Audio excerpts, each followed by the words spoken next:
কথা বলি বাবা, এই যে ভগবান তিনি লীলা প্রকাশ করবেন বলে আজকে বাবার সঙ্গে যাচ্ছেন। আচ্ছা মায়েরা, যিনি ভগবান কোনো দরকার ছিল কি তার মায়ের পায়ে হাত দিয়ে প্রণাম করা? না করলেও তো তিনি লীলা প্রকাশ করতে পারতেন। তিনি ভগবান, ষড়ৈশ্বর্যপূর্ণ ভগবান, অনাদি আদি কৃষ্ণচন্দ্র ভগবান। তাহলে তিনি প্রণাম করলেন কেন? তিনি নিজ আচার্য ধর্ম মানে নিজে করছেন আর জগৎকে শিক্ষা দিচ্ছেন যে গুরুজনদের প্রণাম করো, গুরুজনদের চরণ ধুলাটা মাথায় নাও। কারণ আজকের দিনে বাবা প্রণাম সব উঠে যাচ্ছে। হ্যাঁ, আগেকার দিনে প্রণাম কেমন ছিল দেখবেন, মানুষেরও পায়ে হাত দিয়ে ভূমিষ্ঠ হয়ে মাটি ছুঁয়ে প্রণাম করা হতো, তাই না? আর আজকের দিনে দেখেন এমন প্রণাম আছে? আছে নাকি? নেই। পা থেকে আস্তে আস্তে উঠে কিছুদিন আগে দেখছিলাম হাঁটুতে হাত দিয়ে প্রণাম, মানে পা পর্যন্ত পৌঁছায় না। আর এখন তো সব লেটেস্ট মডেল মানে লেটেস্ট ভার্সন বেরিয়েছে, ও প্রণাম যত না বলা যায় ততই ভালো। এই ভিড়ের মধ্যে দিয়ে যাচ্ছে, ধরুন আপনার গায়ে পা লেগে গেছে, কি মনে হয় পায়ে হাত দিয়ে প্রণাম করবে? না, খুব জোর হলে বলবে সরি কিছু মনে করবেন না, পাটা লেগে গেছে। আর না হলে পাশ দিয়ে যাবে, এই প্রণাম হয়ে গেল। কিন্তু ভগবান, যিনি ভগবান, এই কারণে বারবার কথাটা বলছি, যিনি ভগবান তার প্রণামের দরকার ছিল না, কিন্তু তবুও একটা কাজে যাচ্ছে, লীলা প্রকাশ করতে যাচ্ছে, মায়ের চরণে মাতৃচরণে হাত দিয়ে প্রণাম করে যাচ্ছে। জগৎ জীবকে জানতে হবে হরিবাসরটা এমন একটা বাসর, এখানে 8 বছরের ছেলে মেয়ে বসে, 80 বছরের বৃদ্ধ বৃদ্ধাও বসে। আজ একটা কথা আমি করজোড়ে বলে যাচ্ছি মা, যদি কোনো সন্তান বাড়ির বাইরে যাবার আগে পিতামাতার চরণ ধুলাটা মাথায় নিয়ে যেতে পারে, তাহলে সে সন্তানকে জানতে হবে যে কাজের জন্য সে বাইরে যাচ্ছে সেই কাজ তার সম্পূর্ণ হবেই হবে, হতেই হবে। হরি হরি বল, হরি বল। এবার আপনারা বলবেন মা তুমি তো অনেক বড় বড় কথা বলছো, তুমি তো কথা বলছো কিন্তু প্রমাণ কি আছে? একটু ছোট্ট করে বলি মা, এই যে গুরুজনার চরণ ধুলার যে কত বড় জোর, আমরা যে প্রণাম করি, বাবা মাকে প্রণাম করি, গুরুজনদের প্রণাম করি, এ প্রণাম করলে চরণ ধুলা মাথায় নিলে এই গুরুজনদের চরণ ধুলার যে কত বড় জোর বাবা প্রমাণ দিল কে?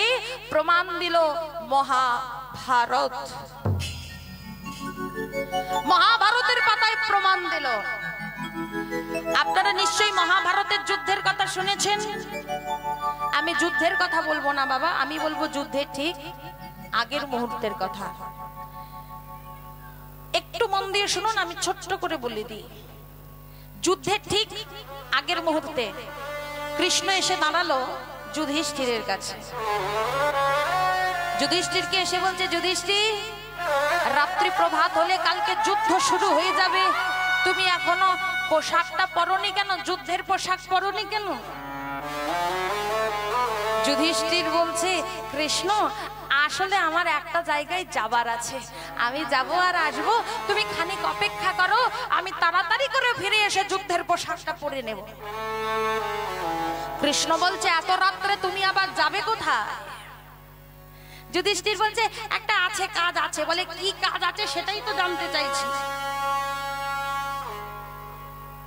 যুধিষ্ঠির কৃষ্ণকে বলছে, কৃষ্ণ রাত্রিটা প্রভাত হলে এত বড় একটা ধর্ম যুদ্ধে আমি যাব, আর যাবার আগে বড় মাকে একটা প্রণাম করে আসবো না, তা কি হয়? আচ্ছা মায়েরা, আপনারা বলুন তো যুধিষ্ঠিরের বড় মাটা কে? যুধিষ্ঠিরের বড় মা কে? মাতা গান্ধারী। যুদ্ধ হয়েছিল কার সঙ্গে? কার? পঞ্চ পাণ্ডবদের সাথে কৌরবদের যুদ্ধ হয়েছিল। পাণ্ডবরা হচ্ছে 5 ভাই, যুধিষ্ঠির, ভীম, অর্জুন, নকুল, সহদেব, আর কৌরবরা হচ্ছে গান্ধারীর 100 ছেলে। তাহলে এইবার লক্ষ্য করুন, কৃষ্ণকে বলছে, কৃষ্ণ এত বড় যুদ্ধে যাব, আমার বড় মা, তাকে একটা প্রণাম করব না, তা কি হয়? কৃষ্ণ বলছে তুমি কি পাগল হয়ে গেছো? মাথাটা কি খারাপ হয়ে গেল নাকি তোমার? কেন কৃষ্ণ? কৃষ্ণ বলছে তোমার মাথাটা খারাপ হয়ে গেছে এজন্য বলছি, যাকে তুমি বড় মা বলে ডাকছো সেই বড় মা জন্ম জন্মান্তর ধরে চেয়ে এসেছে তুমি মরবে কবে। সারা জীবন ধরে চেয়ে এসেছে তোমার মরা মুখটা সে দেখবে কবে। আর তুমি বলছো সেই বড় মাকে তুমি প্রণাম করতে যাবে। যুধিষ্ঠির বলছে কৃষ্ণ, যতই সে আমার মৃত্যু চাক না কেন, যতই সে আমার মরণ চাক না কেন, তবু তো সে আমার বড় মা। সে যে আমার বড় মা, একবার যাব না তা হয়? কৃষ্ণ বলছে আচ্ছা বেশ, যেতে যখন চাইছো যাও, তবে শোনো তাড়াতাড়ি ফিরে আসবে কেমন। এই বলে যুধিষ্ঠির বেরিয়ে পড়ল। আর যুধিষ্ঠির ওই মধ্যরাত্রে এসে দেখে গান্ধারী এক শিব মন্দিরে বসে বসে তার সন্তানদের জন্য প্রার্থনা করছে। ও মায়েরা, কথায় আছে না, সন্তানের জীবনে যদি বিপদ নেমে আসে কার মন আগে জানতে পারে গো? মায়ের মন জানতে পারে। ও আচ্ছা, তাহলে গান্ধারী আগে থেকেই বুঝতে পেরেছিল যে এত বড় ধর্মযুদ্ধ সামনে, আমার অনেক বড় ক্ষতি হলেও হতে পারে। তাই আগে থেকে আশুতোষ যিনি অল্পতেই সন্তুষ্ট, তার চরণে প্রার্থনা জানাচ্ছে সন্তানের জন্য। নাগেশ্বরায় শিব নাগেশ্বরায় হর হর ভোলে নাগেশ্বরায় নাগেশ্বরায় শিব নাগেশ্বরায় হর হর ভোলে নাগেশ্বরায় নাগেশ্বরায় শিব নাগেশ্বরায় হর হর ভোলে নাগেশ্বরায় নাগেশ্বরায় শিব নাগেশ্বরায়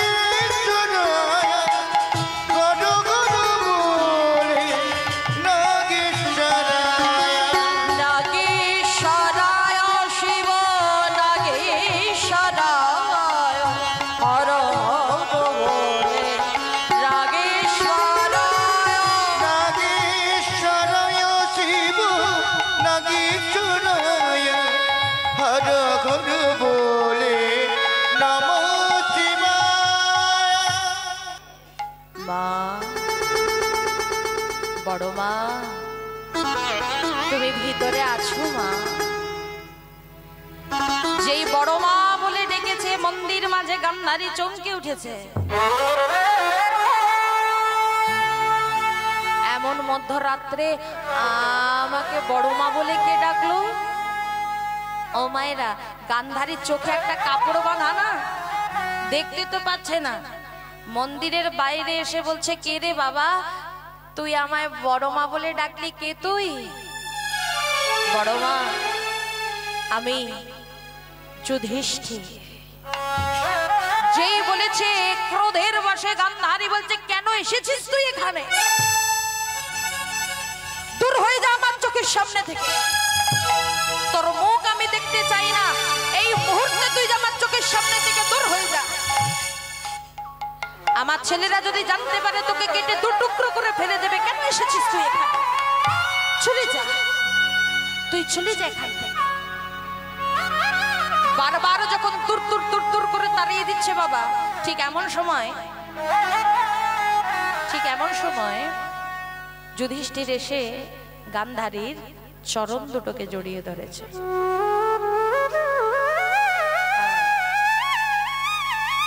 এখানে যারা মায়েরা বসে আছেন, একটা কথা ভেবে দেখুন তো, ছেলেটা যতই অন্যায় করুক, আপনি একবার তাড়িয়ে দেবেন, দুবার দেবেন, তিনবার দেবেন, তারপরে যদি ছেলেটা এসে আবার কোমরটা জড়িয়ে ধরেন, আপনি আর ফেলে দিতে পারবেন? আজকে যুধিষ্ঠির গান্ধারীর চরণ দুটো যখন বুকে জড়িয়ে ধরেছে, যে গান্ধারী এতক্ষণ দূর দূর করে তাড়িয়ে দিচ্ছিল, সে আর মুখে কথা বলতে পারছে না। যুধিষ্ঠির বলছে, বড় মা, আজ তোমার কাছে আমি এসেছি একটা জিনিস চাইতে, আমায় দেবে মা? বল না বাবা, কি চাস? আজ তুই চা চাইবি, আমি তোকে তাই দেব, বল কি চাস? চরণ দুটো জড়িয়ে ধরে যুধিষ্ঠির বলছে, বড় মা, আজকের রাত্রিটা শেষ হলে কাল সকালবেলা যুদ্ধ শুরু হয়ে যাবে, আর যুদ্ধ শুরু হলে আমাকে ভাই হয়ে ভাইয়ের বিরুদ্ধে অস্ত্র ধরতে হবে, আমাকে ভাই হয়ে ভাইকে মারতে হবে, ভাইয়ের রক্ত আমায় হাতে মাখতে হবে। এমন তো আমি চাইনি মা, এদিন আমায় দেখতে হবে আমি স্বপ্নেও কল্পনা করি না। ও বড় মা, আজ তোমার কাছে একটা জিনিস চাইবো, তুমি আমায় দেবে? বল কি চাস? বলছে, বড় মা, কাল যুদ্ধে যাবার আগে তুমি আমায় একটা আশীর্বাদ করো মা। আগামীকাল ওই যুদ্ধক্ষেত্রের মাঠে গিয়ে আমি যখন অস্ত্রটা ধরবো, ওই অস্ত্রটা ধরার সাথে সাথে ওই যুদ্ধক্ষেত্রের মাঠে যেন আমার মৃত্যু ঘটে যায়।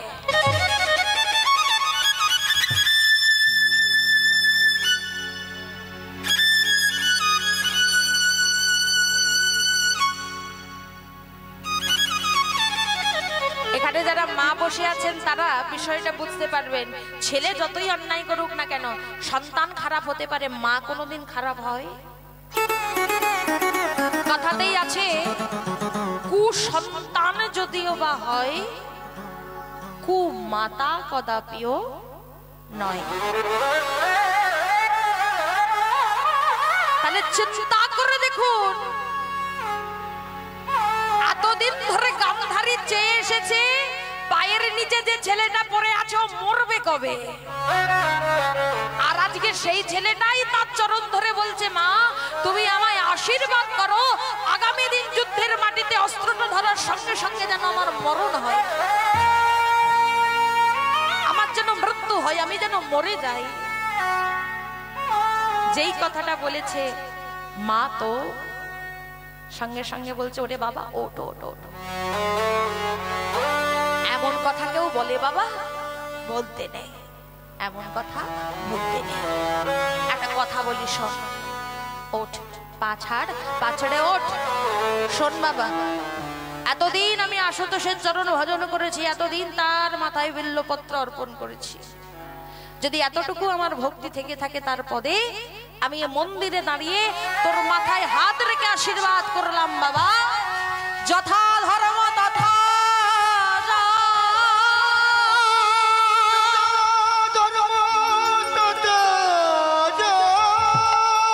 যে পক্ষে সচলে শ্রী কৃষ্ণ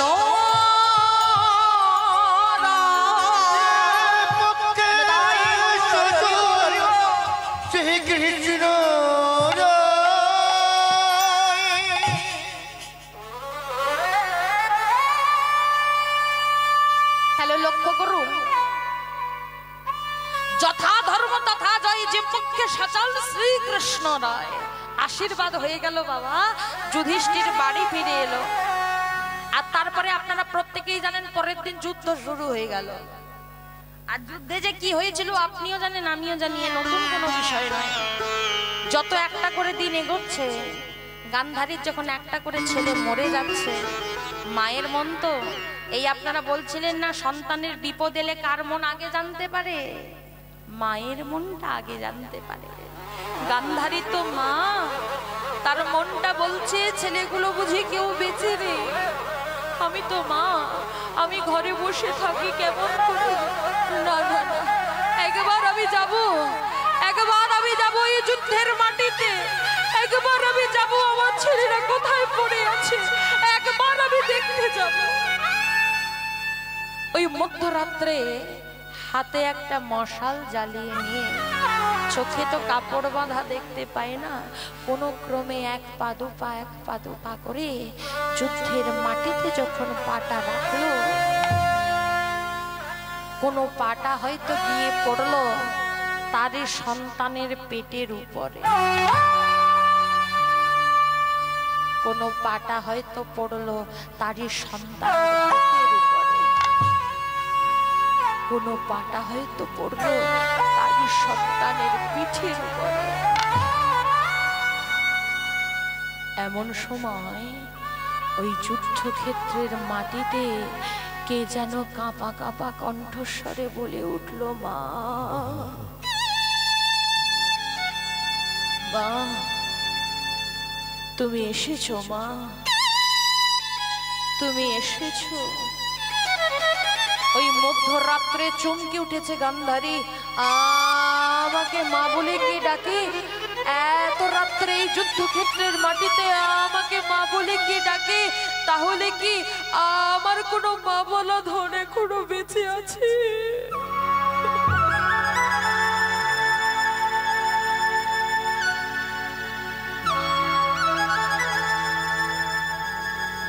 আমাকে কি মা বলে ডাকার মতো এখনো কেউ বেঁচে আছে?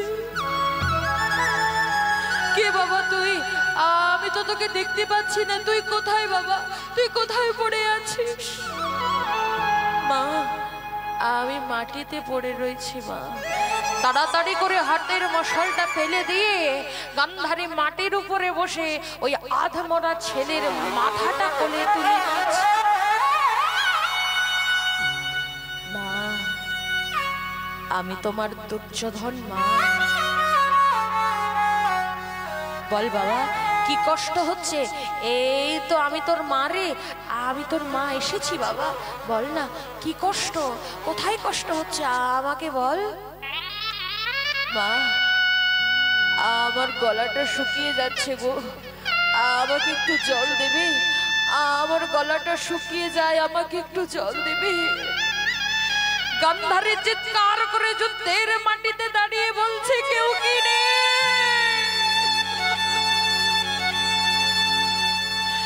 কেউ কি নেই? আমার মৃত্যু পথযাত্রী ছেলের মুখে একটু জল দেবে? কেউ কি নেই?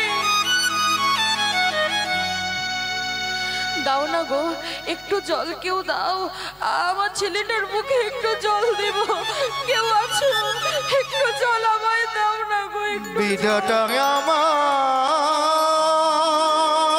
নিয়ে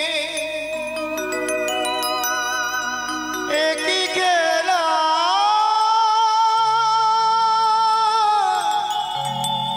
খেলিলে,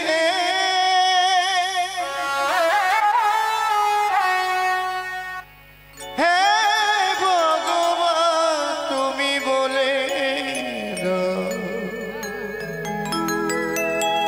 তুমি বলে দাও না।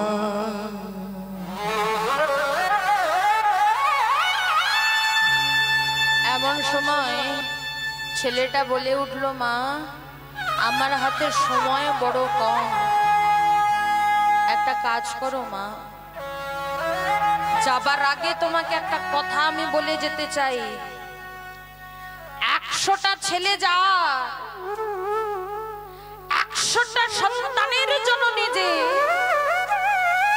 তার বাড়িতে সন্ধ্যায় বাতি দেবার মতো একজনও বেঁচে নেই মা। তোমাকে সারা দিনের শেষে একবার মা বলে ডাকবে, সে ধন তোমার নেই। তবে জানো মা, এর জন্য দায়ী কেউ নয়, এর জন্য দায়ী হলো ওই কৃষ্ণ মা, এর জন্য দায়ী হলো ওই কৃষ্ণ, এর জন্য দায়ী হলো ওই কৃষ্ণ। ওকে ছেড়ো না মা, ওকে তুমি ছেড়ো না। কথা বলতে বলতে মায়ের কোলে মাথা রেখে ছেলেটা মরে গেল। আর ছেলেটা যখন মরে গেছে, ওই মৃত ছেলেটা কোলে করে নিয়ে গান্ধারী চিৎকার করে কাঁদছে যুদ্ধক্ষেত্রের মাটিতে, আর গান্ধারী চিৎকার করে যখন কাঁপছে, ঠিক এমন সময় ওই যুদ্ধক্ষেত্রের মাটিতে এক ব্যক্তি অট্ট হাসি হেসে উঠল। কে তুই? কে তুই এমন ভাবে হাসছিস? আয় আমার সামনে আয়, কে তুই? ভক্তমণ্ডলী, ভক্তিমতী মায়েরা, বাবারা, যিনি আজকে দাঁড়িয়ে হাসছেন বাবা, তিনি অন্য কেউ নয়। তাকে দেখতে গেলে এমন হ্যালোজেন লাইট যদি আপনি হাজারে হাজারে জ্বেলে দেন, তাও তাকে দেখা যাবে না। তিনি আর অন্য কেউ নয়, তিনি হলেন স্বয়ং অনাদি আদি কৃষ্ণ চন্দ্র ভগবান। যুদ্ধের মাটিতে যখন এসে দাঁড়িয়েছে, গান্ধারী বলছে, ও এতক্ষণ তাহলে তুই হাসছিলি? কৃষ্ণ বলছে, পিসিমা তুমি কাঁদছো কেন? বলে, হ্যাঁ রে, 100টা ছেলে যার মরে যায় সে কাঁদবে না তো কি হাসবে? তবে আমার ছেলে মরে গেছে আর আমি কাঁদছি, কিন্তু তোর হাসি পেল কৃষ্ণ। একটা সন্তান হারা মা চিৎকার করে যুদ্ধের মাটিতে কাঁপছে আর তুই হাসছিস। তবে তুইও শুনে রাখ কৃষ্ণ, এক সন্তান হারা মা এই যুদ্ধক্ষেত্রের মাটিতে দাঁড়িয়ে তোকে দিল অভিশাপ। এমন একটা দিন তোরও জীবনে আসবে, 56 কোটি যদু বংশের মালিক হয়েও তোর বংশে বাতি দিতে কেউ থাকবে না। নেতাই গৌর প্রেমানন্দে হরি হরি হরি বল, হরি বল, হরি বল, হরি বল। ভগবানের একটা দুটো নয় বাবা, 56 কোটি বংশ এই গান্ধারীর অভিশাপে ধ্বংস হয়ে গিয়েছিল বাবা। কিন্তু কৃষ্ণ এই অভিশাপকে আশীর্বাদের মতো মাথা পেতে নিয়ে বলছে, পিসিমা একবার ভেবে দেখো তো মা, এই যে এত তুমি অভিশাপ দিলে, কিন্তু ভেবে দেখেছো দোষটা আমার নাকি দোষটা তোমার? হ্যাঁ গো মা, দোষটা কি সত্যি ভগবানের ছিল? যুধিষ্ঠির যখন গিয়েছিল গান্ধারীর চরণে প্রণাম করতে, আশীর্বাদটা কে দিয়েছিল? মাতা গান্ধারী নিজেই তো আশীর্বাদ দিয়েছিলেন। কি বলেছিলেন? যথা ধর্ম তথা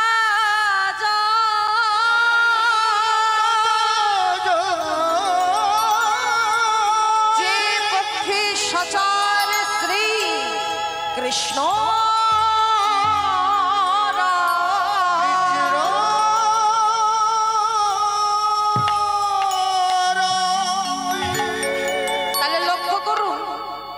আশীর্বাদটা কে করেছিল? মাতা গান্ধারী নিজেই আশীর্বাদ দিয়েছিল। যথা ধর্ম তথা জয়, যে পক্ষে সচল শ্রীকৃষ্ণ রয়। আর আপনি আমি সবাই জানি না কৃষ্ণ কাদের পক্ষে ছিল? পাণ্ডবদের পক্ষে, তাই জয় তো তাদেরই হয়েছে। তাহলে ভেবে দেখুন, এতখানি কথা বললাম তার কারণ একটাই, সেদিন যদি যুধিষ্ঠির গান্ধারীর চরণে প্রণামটা না করতে যেত, তাহলে এই আশীর্বাদ কি পেত না? এত বড় ধর্মযুদ্ধ সে একাই জয় করতে পারত। তাই মহাভারত প্রমাণ দিল গুরুজনদের চরণ ধুলার অনেক বড় জোর। আমি করজোরে বলি, তবে আমরা অনেক সময় ছোটদের দোষ দিই, তুমি অন্যায় করছো, তুমি প্রণাম করছো না, তুমি যাচ্ছ না গুরুজনদের কাছে, প্রণাম কিভাবে করতে হয় জানো না। তবে মা, আগে যদি আমরা প্রণাম করি তবে তো তারা শিখবে। কি ইংরেজিতে একটা কথা আছে বাবা, home education is the first education. Home education is the first education, অর্থাৎ বাড়ির শিক্ষা, গৃহ শিক্ষাটা হচ্ছে প্রথম এবং প্রধান শিক্ষা। কারিগরটা কে? প্রথমে বাচ্চাকে কি আমরা হাত ধরে স্কুলে দিদিমণির কাছে দিয়ে আসি নাকি? বাড়িতে সে যা দেখে তাই শেখে। তাই আমরা যদি আগে প্রণামটা করি তবে তো সে প্রণাম করা শিখবে। কি তাহলে আগে আমরা যদি গুরুজনদের প্রণাম করি, তাহলে তারা আপনা আপনা হতেই প্রণামটা করা শিখবে। প্রেম সে নিতাই গৌর হরি হরি বল। তাহলে গুরুজনদের চরণ ধোলার কত বড় জোর দেখলেন? হ্যাঁ, এবার থেকে যখনই কাজের জন্য বাড়ির বাইরে যাবেন, বাচ্চাদের শেখাবেন এতে ভালো হবে, খারাপ হবে না। বাচ্চাদের শেখাবেন যে গুরুজনদের চরণ ধোলাটা মাথায় নিয়ে বাড়ির বাহির হতে হয়। আসুন আবার আমরা একটু লীলায় ফিরে যাই। একটু কথা শুনলাম, আবার একটু লীলায় যাব। কোথায় ছিলাম? আজকে সুন্দর করে গোবিন্দ সেজে ফেলেছে। সেজে মায়ের চরণে প্রণাম করে মাকে বলছে, আসি গো আসি, দেরি দেরি হয়ে যাচ্ছে, এইবার দেরি হলে বাবা চলেই যাবে। এই বলে ছুটতে ছুটতে এলো বাবার কাছে। গোপাল কি একা যাবে? না না, তার সাঙ্গপাঙ্গ নিয়ে যাবে, দ্বাদশ সখা নবলক্ষ ধেনু সব সঙ্গে করে নিয়ে গোবিন্দ আমার বাবার হাতটা ধরে, বাবা তো জানে ছেলে ভালো নয়, তা হাতটা ধরে নিয়ে যাচ্ছে, গুটি গুটি পায়ে যাচ্ছে, দুষ্টু মুরলী ধারী নক্ষেট মুরলী ধারী। চলুন আজকে গোবিন্দের সঙ্গে আমরাও একটু যাই নাকি? কারণ উপায় তো নেই, যা অবস্থা দেখছি,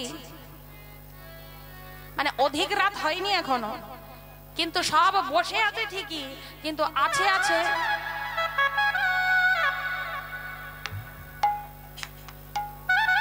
এত সংসারে খাটাখাটুনি, তারপরে আবার যদি কমিটির দাদা ভাইরা বলে এত রাত পর্যন্ত বসে কীর্তন শুনতে হবে, তা হয় বলুন? হয়? সহ্য হয়? কিন্তু তবু করতে হবে, কিছু করার নেই। নিতাই গৌর হরি বল। আজ গোবিন্দ চলেছে, চলুন আমরাও একটু যাই। করে করো তালি দিতে দিতে গোবিন্দের সঙ্গে যাই, গিয়ে দেখি গোবিন্দ আমার কিভাবে লীলার প্রকাশ করে। কেমন? চলুন সকলে মিলে যাব। ছেটি ছেটি গাইয়া ছোটি ছোটি বা ছোট ছোট মেরা মদনে গোপাল হরি বল। ছোট ছোট মেরা মদন গোপাল, ছোটি ছোটি ছোটি ছোটি ছোটি ছোটি গাইয়া ছোটি ছোটি ছোট ছোট মেরা মদন গোপাল। নিতাই গৌর প্রেমানন্দে হরি হরি বল হরি বল।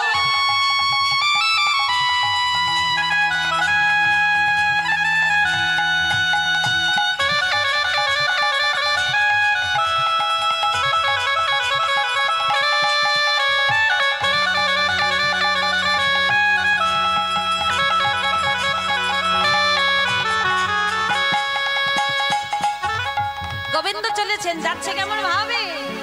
আগে আগে গাইয়া পিছে পিছে আগে আগে গাইয়া পিছে পিছে গোয়াল, দেখো আগে আগে গাইয়া পিছে পিছে আগে আগে গাইয়া পিছে পিছে গান। শ্যামা বরণ মেরা বদনে গোপাল, জিবে মেরো মদন গোপাল। ছোটি ছোটি ছোটি ছোটি ছোটি ছোটি গাইয়া ছোটি ছোটি গান, ছোট ছোট মেরো মদন গোপাল। গোবিন্দ আমার চলেছেন, গুটি গুটি গুটি গুটি গুটি গুটি পায়ে যাচ্ছে। আর ওই যে বললাম গুটি গুটি পায়ে যাচ্ছে, আর মনে মনে ভাবছে দেবরাজেন্দ্র বৃন্দাবনে নাকি তোমার পূজা, আমাকে যেতে দাও, আজকে দেখাচ্ছি তোমার মজা। হ্যাঁ, আগে যাই, তারপরে তোমার মজা দেখাচ্ছি। ঘাস খাবে গাইয়া দুধ পিবে ঘাস খাবে গাইয়া দুধ পিবে গোয়াল, ঘাস খাবে গাইয়া দুধ পিবে ঘাস খাবে গাইয়া দুধ পিবে গোয়াল। মাথা চুরাবে মেরা মদনে গোপাল, ও মাকুম চুরাবে মেরো মদন গোপাল, ও মাকুম চুরাবে মেরে মদন গোপাল। ছুটি ছুটি গাইয়া ছুটি ছুটি গান, ছোট ছা মেরো মদন গোপাল। ছুটি ছুটি গাইয়া ছুটি ছুটি হরি হরি বল হরি ছোট মেরো মদন গোপাল। ওই ছুটি ছুটি গাইয়া ছুটি ছুটি গান, ছোট ছা মেরো মদন গোপাল। গোবিন্দ আমার পথে চলতে চলতে চলতে চলতে চলতে চলতে এসে উপস্থিত হলেন কোথায়? ও মায়েরা, গোবিন্দ কোথায় এলেন বলুন তো? যেখানে ইন্দ্রের পূজা হচ্ছিল সেখানে এলেন। আর যেই এসেছেন, নন্দরাজা কি করেছে? ছেলের হাতটা তাড়াতাড়ি করে ছেড়ে দিয়ে পুজোর আসনে বসতে যাবে। আর ঠিক এমন সময় গোবিন্দ কি করেছে? পিছন দিক থেকে বাবার ধুতিটা আবার টেনে ধরেছে। আর এইবার যে বাবার ধুতিটা টেনে ধরেছে, নন্দরাজা খুব রেগে গেছে। কৃষ্ণকে বলছে, এই বাড়ির থেকে যখন বেরোচ্ছিলাম ধুতি টেনে ধরে বায়না করলি বাবা যাব, তোকে নিয়ে এলাম, এখন পুজোয় বসতে যাব, আবার ধুতি টেনে ধরছিস, বলি চাইছিস নাকি? কৃষ্ণ বলছে, বাবা আসলে বেশি কিছু চাই না, শুধু তোমাকে একটা প্রশ্ন আমি করতে চাই। যেই কথাটি বলেছে নন্দরাজ আরো রেগে গিয়ে বলছে, কি কথা দিয়েছিলি মনে নাই? ও মায়েরা, আপনারা বলবেন গোপাল তার বাবাকে কি কথা দিয়েছিল? দেখি কার মনে আছে? গোপাল বাবাকে কি কথা দিয়েছিল? যে রাস্তা দিয়ে যেতে যেতে হ্যাঁ কোনো প্রশ্ন করবে না, কথা দিয়েছিল তো। নন্দ রাজা বলছে, কি রে মনে নেই সে কথা? কৃষ্ণ বলছে, বাবা কথা আমি যা দিয়েছিলাম তা ঠিকই মনে আছে, কিন্তু তোমার দেখছি আজকাল একটু স্মৃতি শক্তি মাঝে মাঝে যাওয়া আসা করছে। আসলে আমি কথা দিয়েছিলাম যে রাস্তা দিয়ে যেতে যেতে আমি তোমাকে কোনো প্রশ্ন করব না, কিন্তু বাবা আমি তো এটা বলিনি যে বৃন্দাবনে পৌঁছে যাবার পরে গিয়ে কোনো প্রশ্ন করতে পারবো না। নিতাই গৌর হরিব। আগেই বলেছি আইন যেমন আছে আইনের ফাঁকও আছে, চতুরের চূড়ামণি গোবিন্দ বুদ্ধির তো অভাব নেই। যেই বলেছে নন্দ রাজা দেখছে সর্বনাশ, আজ আর পুজো হবে বলে মনে হয় না। এ যতক্ষণে ছেলের কথা না শুনবো এ পুজো আর আজকে আর হবে না। কৃষ্ণকে বলছে, কি বলবি তাড়াতাড়ি বল দেখি, এত ব্রজবাসী আমার জন্য অপেক্ষা করছে, পুজোটা তো শুরু করতে হবে, বল দেখি কি বলবি বল। কৃষ্ণ বলছে, আচ্ছা বাবা এই যে এত খরচা করে এত লাইট মাইক প্যান্ডেল এত ভক্ত, বলি খরচা হয়েছে তো নাকি? বলে হ্যাঁ রে, একটা পুজো করতে গেলে খরচা হবে না? বলছে আচ্ছা বাবা এই যে এত খরচা করে পূজা করছো, দেবরাজ ইন্দ্রের পূজাটা কেন করছো বলো তো? নন্দ রাজা বলছে, দেখ বাবা দেবরাজ ইন্দ্র তো ঝড় বৃষ্টির দেবতা, তা ওনাকে পূজা করি উনি যদি সন্তুষ্ট থাকেন ঠিকঠাক পরিমাণ বৃষ্টি হবে বৃন্দাবনে, আর বৃন্দাবনে যদি ঠিকঠাক পরিমাণে বৃষ্টি হয় বৃন্দাবন শস্য শ্যামলা হয়ে উঠবে, আর আমার বৃন্দাবনের মানুষ খেয়ে পরে সুখে শান্তিতে বসবাস করতে পারে।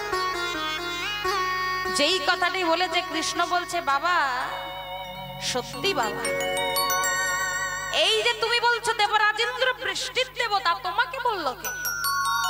বলে বলবে আবার কে, ছোট থেকে যা দেখছি তাই তো শিখেছি। বলে শোনো বাবা, এতদিন তোমরা যে চরণে পূজার ভুল দিয়ে এসেছো, আমি কৃষ্ণ তোমাকে বলছি তোমরা কিন্তু ভুল চরণে ভুল পূজার ভুলটা দিয়ে এসেছো। নন্দ রাজা বলছে, বলিস না বাবা, এমন কথা বলিস না, ইন্দ্রদেব যদি একবার ক্রোধিত হয় আর বৃষ্টি যদি নামিয়ে দেয় বৃন্দাবনে সব ডুবে যাবে। কৃষ্ণ বলছে, বাবা তুমি কি সত্যি জানো বৃষ্টি কি করে হয়? সত্যি জানো বৃষ্টি কি করে হয়? ও মায়েরা, বৃষ্টি কি করে হয়? বিজ্ঞান কি বলছে? সূর্যের তাপে পুকুর নদী খাল বিলের জল শুকিয়ে বাষ্পায়িত হয়ে যখন মহাকাশে যায়, সেটা যখন জলীয় বাষ্পে পরিণত হয়, ওই জলীয় বাষ্পটা ভাসতে ভাসতে ভাসতে ভাসতে ভারী হলে মেঘে পরিণত হয়। কৃষ্ণ বাবাকে বোঝাচ্ছে, ও বাবা এই বৃন্দাবনের আকাশে যখন মেঘ হয়, ওই মেঘটা ভাসতে ভাসতে ভাসতে ভাসতে ওই যে দূরে দেখছো গোবর্ধন পাহাড়, ওই পাহাড়টাই গিয়ে যখন ধাক্কা লাগে ওখান থেকেই বৃষ্টি হয়ে ঝরে পড়ে। তাহলে তুমি ভেবে বলো তো বাবা, আসল বৃষ্টির দেবতাটা কে হলো? দেবরাজ ইন্দ্র নাকি ওই গিরিরাজ গোবর্ধন? যেই যুক্তি দিয়ে বুঝিয়েছে মা, নন্দরাজ মনে মনে ভাবছে ছেলেটা মনে হয় ভুল কিছু বলেনি। আবার বাবা তো ভয়ও পাচ্ছে, মনে মনে ভাবছে ছেলে আমার ভালো নয়, আমায় যদি ভুল বুঝিয়ে দেয়। না না না, ওকে আর একটু চেপে ধরি, দেখি ও কি বলে। হরে কৃষ্ণ, তুই বলছিস পাহাড় নাকি দেবতা? হ্যাঁ ও তো দেবতা। নন্দ রাজা বলে, ধুর, পাহাড় আবার দেবতা হয় নাকি? কৃষ্ণ বলছে, হয় হয় বাবা, আমি চাইলে সব হয়। বাবা কে বলেছে পাহাড় দেবতা নয়? নন্দ রাজা বলে, তুই প্রমাণ দিতে পারবি ওই পাহাড়টা দেবতা? কৃষ্ণ বলছে, বাবা এই যে আমি কৃষ্ণ তোমাকে কথা দিলাম প্রমাণ করে দেব গোবর্ধন দেবতা। বলে কি করে প্রমাণ করবি? কৃষ্ণ বলছে, আচ্ছা বাবা এতদিন ধরে যে ইন্দ্রদেবকে এত কিছু ভোগ প্রসাদ দিয়ে আসছো, কোনদিন কি দেখেছো দেবরাজ ইন্দ্র তোমাদের সামনে বসে যা যা দিয়েছো সব নিজে হাতে সেবা নেয়? ও মায়েরা, এমন হয় নাকি? ভগবানকে সেবা দিলে তোমার সামনে বসে সেবা করে? করে নাকি? দেবদেবীকে সেবা দিলে তোমার সামনে বসে সেবা করে? করে না। নন্দ রাজা বলে ধুর, তা আবার হয় নাকি? কৃষ্ণ বলে হয় হয়। আমি কৃষ্ণ কথা দিলাম, আজ থেকে বৃন্দাবনের মাটিতে ইন্দ্র পূজা বন্ধ করে দাও, আর ওই গোবর্ধনের পূজা করো। আমি কৃষ্ণ কথা দিলাম, ওই গোবর্ধন স্বয়ং দেবতা হয়ে এসে তোমাদের দেওয়া যত নৈবেদ্য আছে সব নিজে হাতে সেবা নেবে। নিতাই গৌর হরি হরি বল। যেই বলেছে মা, নন্দরাজ এক লাফ দিয়ে উঠেছে। কি মজা, কি মজা! ওরে ও কৃষ্ণ, জানিস বাবা, এত বয়স হয়ে গেল কিন্তু দেবতা যে কেমন দেখতে তাই দেখলাম না। তা তোর দৌলতে যদি দেবতা আসে, একটু দর্শন হবে, আমার জীবন ধন্য হয়ে যাবে। ভক্তমণ্ডলী, ভক্তিমতী মায়েরা, বাবারা, একবার ভেবে দেখেছেন যার ছেলে হলো স্বয়ং দেবতা আর দেবতা, অনাদি আদি কৃষ্ণচন্দ্র ভগবান, সে বলে কিনা যে দেবতা কেমন দেখতে হয় দেখিনি, যদি আসে একবার দর্শন হয়ে যাবে।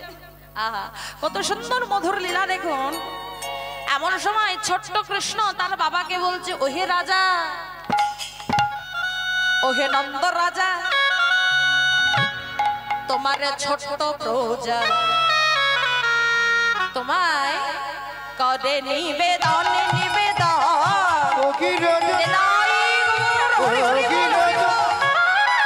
তোমার ছোট্ট প্রজা তোমায় করে নিবেদন, নিবেদন।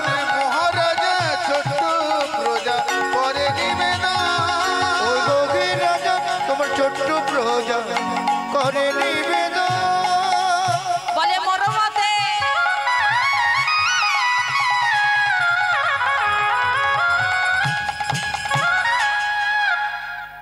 আমার মতে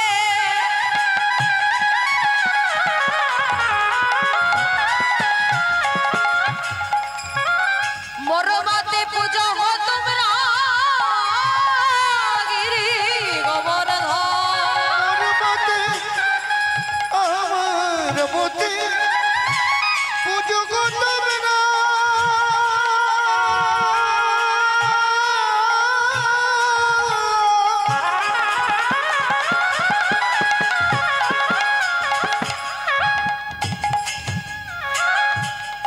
ওই গিরি গোবর্ধন ভোগের রাজা ছোট্ট প্রজা করে নিবেদন, মহারাজা ছোট্ট প্রজা করে নিবেদন। ভোগের রাজা ছোট্ট প্রজা করে নিবেদন।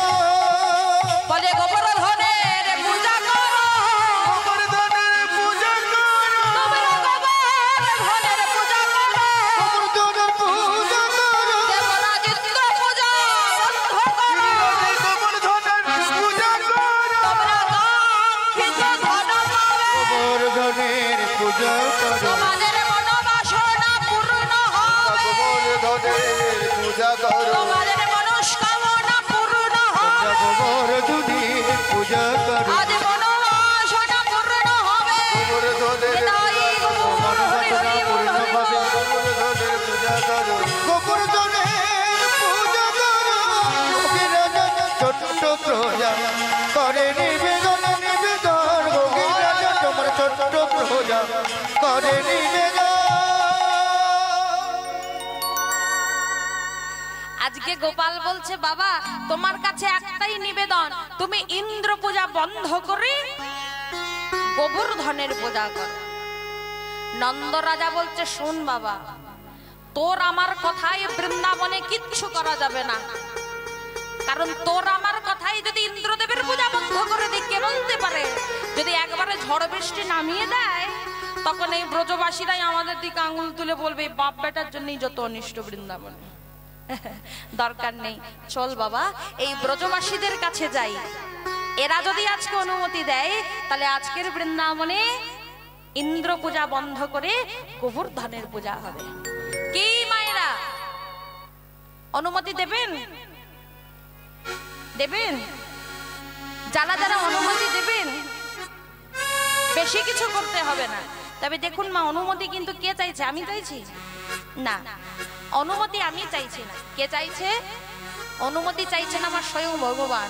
তবে একটা কথা মাথায় রাখবেন, ভগবান কারো কাছ থেকে এতটুকু জিনিস বিনামূল্যে নেন না, আর যদিও নেন বিনিময়ে 10 গুণ ফিরিয়ে দেন। তবে কি যে ফিরিয়ে দেবে সেটা লীলার শেষান্তে গিয়ে বলবো। কেমন? তাহলে চলুন, যারা যারা অনুমতি দেবেন, এটা তো হরিসভা। দেখুন, কোন সভা হয়, কোন মিটিং হয়, যদি সেখানে কি করতে হয়, কোনো কিছুকে সমর্থন করতে গেলে একটা হাত তুললেই হয়ে যায়। একটা হাত তুলে সমর্থন সমর্থন বা সেম সেম কথাটি বলতে হয়। আর এটা তো হরির সভা, হরির মিটিং, এখানে এক হাত তুললে হবে না, যাই করতে হবে 2টি বাহু তুলে বলতে হবে। তাই যারা যারা অনুমতি দেবেন একবার আমার সঙ্গে 2টি বাহু তুলে বলবেন, নিতাই গৌর প্রেমানন্দে হরি হরি বল, হরি হরি বল,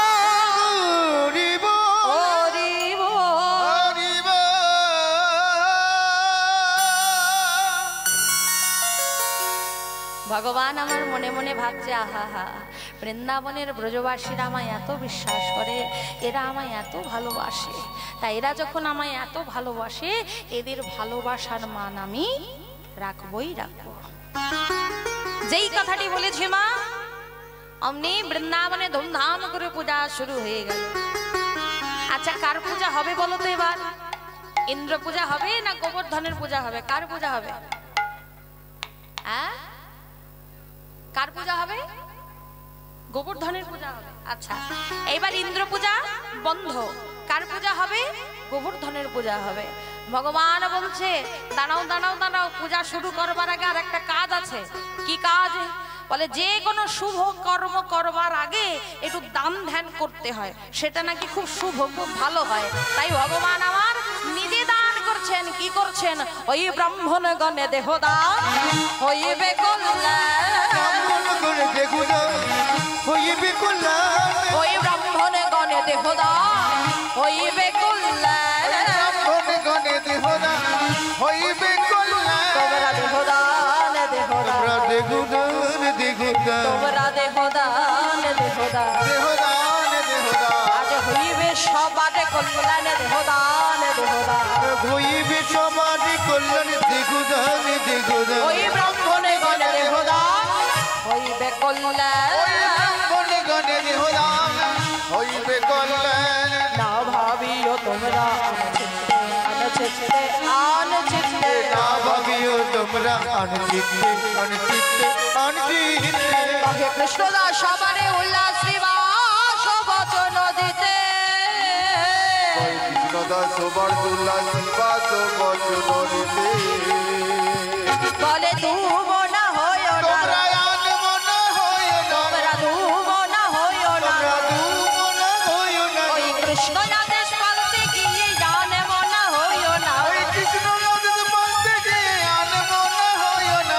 না ভাবিও তোমরা আনচিত্তে, আনচিত্তে, আনচিত্তে, না ভাবিও তোমরা অনচিত্তে, অনচিত্তে, অনচিত্তে। ধুমধাম করে বৃন্দাবনে শুরু হয়ে গেল গোবর্ধনের পূজা।